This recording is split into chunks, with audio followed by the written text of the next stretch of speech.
വിപുലമായ പരിപാടികളോടെ സ്വാതന്ത്ര്യദിനം ആഘോഷമാക്കി കോതമംഗലം താലൂക്ക്. മിനി സിവിൽ സ്റ്റേഷനിൽ നടന്ന ചടങ്ങിൽ MLA ആന്റണി ജോൺ പതാക ഉയർത്തി. തഹസിൽദാർ ഗോപകുമാർ എന്റെ അധ്യക്ഷതയിലാണ് കോതമംഗലം താലൂക്കിൽ 78ാമത് സ്വാതന്ത്ര്യദിനാഘോഷം നടത്തിയത്.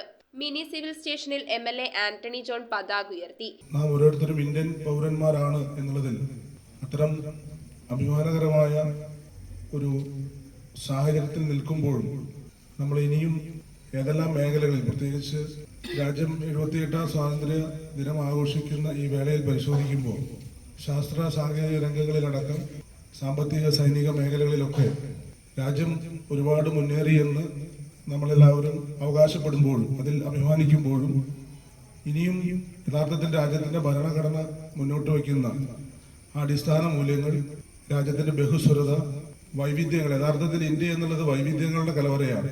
വിവിധ വകുപ്പ് മേധാവികൾ, ജീവനക്കാർ, സ്കൗട്ട് ആൻഡ് ഗൈഡ് വോളണ്ടിയർമാർ തുടങ്ങിയവർ പങ്കെടുത്തു. News bureau, Kothamangalam. ആഘോഷങ്ങൾക്ക് ഇനി പ്രത്യേകിച്ച് കാരണങ്ങൾ എന്തിനാ? മൺസൂൺ കളർഫുൾ ആക്കാൻ വരുന്നു സിറ്റി സിൽക്സിന്റെ കർക്കിടകമേളം. ഇനി വിലക്കുറവിന്റെ ഉത്സവമേളം. എല്ലാ പർച്ചേസിംഗിലും 50% വരെ ഡിസ്കൗണ്ടും special buy one get one ഓഫറും. വിലക്കുറവിന്റെ ഉത്സവമേളം ഇനി സിറ്റി മുഴുവൻ ആഘോഷമേളം. City Silks, the complete family shop.